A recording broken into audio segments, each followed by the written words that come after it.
extend the legs first here before we come all the way down onto our backs. And if at this point you like to take your pillow again and stick it behind your tailbone there, a little extra support, feel free, whatever you need to support yourself here. And then we'll inhale and we'll lift up the arms, but unshrug the shoulders if you can. And then as your heart is lifting up, almost like you had 2 bars above you, on an inhale, like, ooh, you could grab onto those bars and lift yourself up a little bit more, right? And on the exhale, we'll hinge right from the hip creases right here.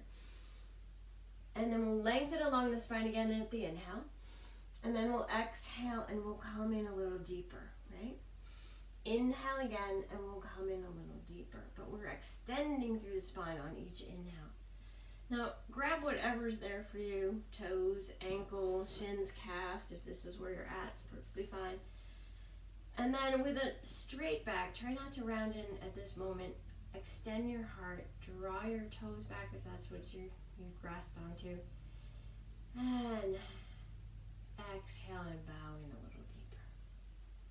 Inhale, extend, and exhale and bow. Inhale, extend, exhale and bow. One more time. Inhale, extend, exhale and bow. And now, if you really have the urge, and it's okay for your back if you don't have any disc injuries, you can round in a little. Take a breath or two here. Feeling that compression right in the low belly. Feeling the earth underneath you. Sits bones on the earth, legs on the earth. Spine is coming closer to the earth. And when you're ready to come out, walk your hands back, help yourself back up to perpendicular. And now we'll come all the way down onto our backs. And we'll finish here with a little bit of core work. So as you come down one vertebrae at a time, when you arrive, let the fullness of your back rest on the earth. Shoulders, everything resting down. Yeah, let it melt in. And then draw both knees into the chest. Rock side to side. Really nice. Whew. We're going to do one set of leg lifts here. So as you extend your legs straight out, I like to bring my hands to, let's see if I can show you, my hands to the low back. Interlace the thumbs, kind of make a little thing with my hands to protect my low back, right? So I do that and then extend the legs straight out. Nice, nice. Maybe roll your shoulder blades underneath you. Take a big inhale, and on the exhale, both legs together come to the top. And then if you can, lift your tailbone. Again, really taking that, as if you had that strain in your navel and you were lifting it up, right? So lift up in the tailbone at the top. I hope you can see that. My beautiful Indian outfit. And then draw your chin to your chest. Okay. And then inhale and release the legs, but don't let them touch the earth. Just release. And then exhale, draw them back. Lift the tailbone, chin to chest. And then inhale, release. Exhale, legs strongly together. Moving from that root chakra area. Exhale, draw the chin to chest. Inhale, extend the legs down. Exhale, lift up.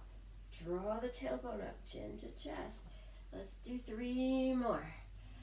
Exhale, lift the legs, lift the tailbone, draw the chin to chest if you can do that. And then inhale, you got this. 2 more times. Exhale, lift it up all the way from the base. Inhale to extend and lengthen. One last time. Do it with intention. Exhale, draw it up. Inhale, lower the legs, and now take a rest. Either extend the legs straight out and arms up overhead, wiggle side to side if that's working for you, or draw the knees into the chest and rock side to side here. Take a breath or 2. Nice. Yeah. Whew. Really good.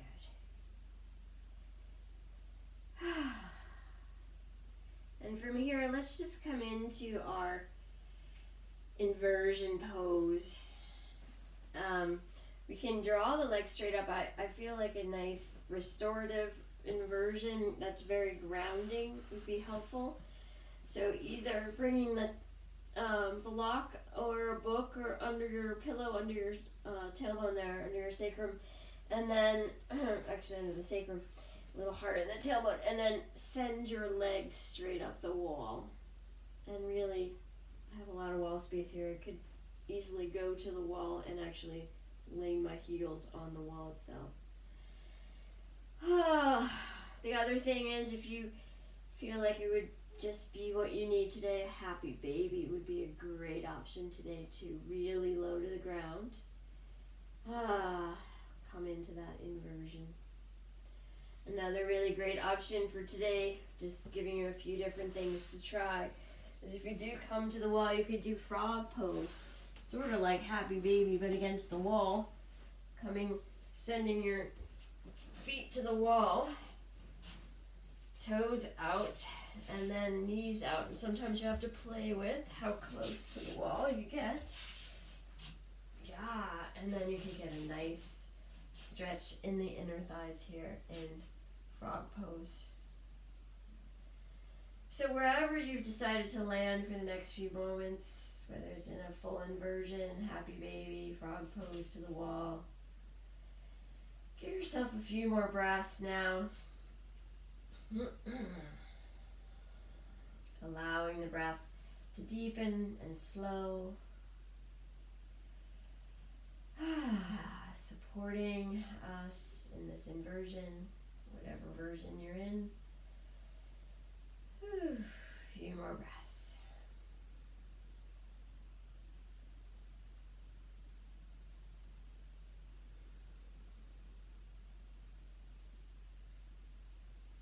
Maybe you feel activation of the adrenal glands. Maybe you feel warmth in the belly.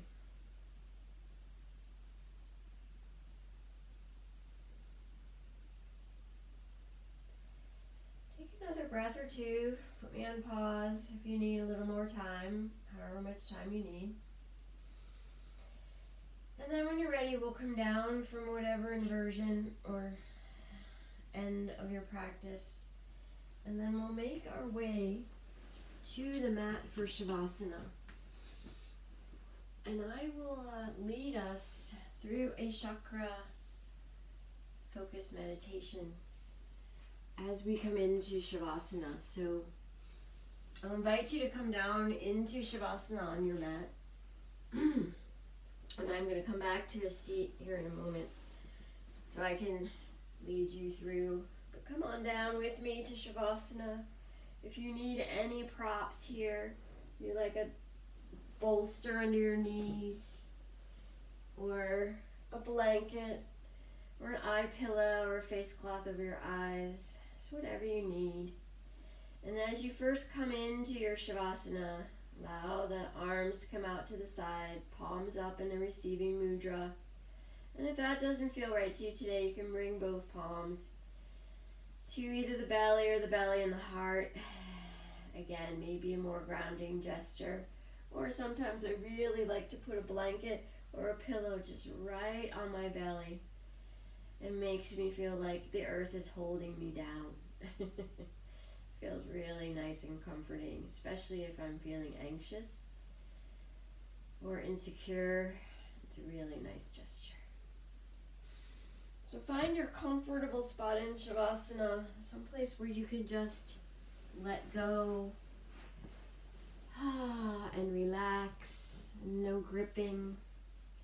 Maybe you scan the body as you settle in with the intention now that you want to let go of any remaining tension. And again, I know some of you like to sit in Sukhasana in easy pose, seated for your final resting posture. That's fine too. As long as you can really relax, so you're not really gripping too much. Maybe sit against the wall if that's an option. So as you scan the body, let's move through the elements of the chakra here for just a few moments. So we've been talking a lot about Muladhara chakra, the first chakra, the earth chakra, the root chakra.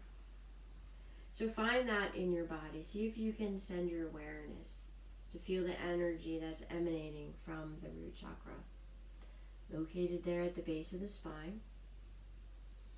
It's really our survival center. It's really our base. It's really our stability. It's really being able to rely on terra firma. Again, may have been disturbed, maybe in imbalance. We need that stability. We need that security from the earth. We feel it in our body, around the colon and the bladder, and anything to do with elimination or digestion, right? So maybe you can think of the root chakra, red light glowing there, right in that region. A soothing red light, holding us steady, holding us stable. The second chakra, Savitana chakra, is our creative and sexual center, located right above the pubic bone, right below the navel. That's associated with our reproductive system, our creative center. The second chakra is characterized by pleasure, those butterflies in your stomach, right? Can be blocked by guilt. It's characterized by an orange light. So maybe you can go to that place and just picture that orange light emanating from the second chakra. The third chakra, Manipura, means lustrous gem. It's the area between the navel and the breastbone. It's our solar plexus region of the body, right? It's where our sun is shining out. It is the color of yellow. So maybe you could picture a yellow light right in that area. This is responsible. Third chakra is our source of personal power. And that's where willpower comes from, right? In that third chakra, right at the solar plexus. When it gets out of balance, maybe we feel shame, maybe we feel like unworthy in some ways. We'll bring our awareness now to the fourth chakra at the heart. This is the heart chakra, is the bridge, if you will, from the physical chakras of the lower three chakras to the more spiritual chakras of the upper chakras. So at the heart center, of course, we have our cardiorespiratory system, really, really important right now, as of always, but always really important right now. This fourth chakra, Anahata, the heart, it's in the middle of the seven, right? So it's that pathway, it's that bridge. The fourth chakra is the beginning of our spiritual center, and it's really where our mind, body, and emotions all come together. There's a glowing green light around our heart. Maybe you could see that in your own body. And then as we work our way to the fifth chakra, this is located in the area of the throat. It's where our verbal expression comes from, right? Our ability to speak the truth, right? From the fifth chakra. Includes the neck, the thyroid, the parathyroid glands, the mouth, the tongue, the jaw, right? All in here. And if we can't speak our truth, maybe we're out of balance. The sixth chakra is located between the eyebrows and our third eye region. It's our center of intuition, intelligence. It is associated with the nervous system and the pituitary gland. And the sixth chakra is where we get insight and intuition from. And it is blocked sometimes by illusions or misinterpretations, I think. And the seventh chakra, the 1,000-petal lotus chakra, located at or above the crown of our head, right? It's a shining white light, so maybe you can picture a violet light in some In some interpretations, we're a brilliant white light.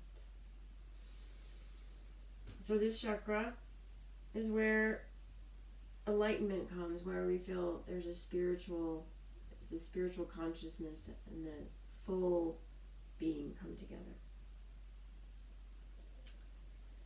We're serving a higher purpose in this chakra, maybe a connection to the divine.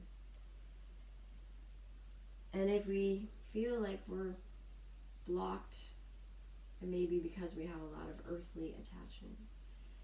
We need to practice what the Bhagavad Gita tells us of being non-attached in order to achieve a certain enlightenment and spiritual path. So, glowing white light now, just coming down from that seventh chakra, bathing the body with white light, which of course is a combination of all the other colors together. So, as we end our meditation there, take a big breath in. Allow the breath to lead you back to the body, back to the present moment.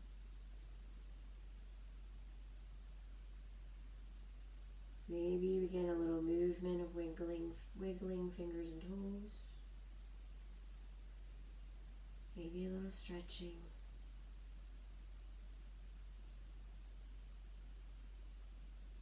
And then when you're ready, maybe rolling on over to one side into a fetal position. And take that moment of transition to set an intention for the rest of your day and the rest of your week and your practice and your daily life. And then we'll all come back to our seat and meet in a comfortable seated position, bringing hands to heart center. Maybe we feel a bit more stable, a bit more grounded into our base. Maybe we feel a little gratitude welling up from that center. Maybe we feel a little less fearful, a little more sure of ourselves. And from that place, we'll take a big inhale and then we'll exhale to the chant of Om, inhaling deeply.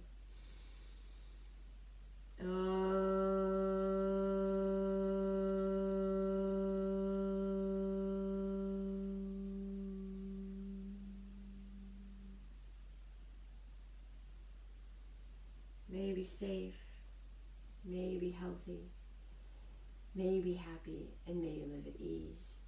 Namaste.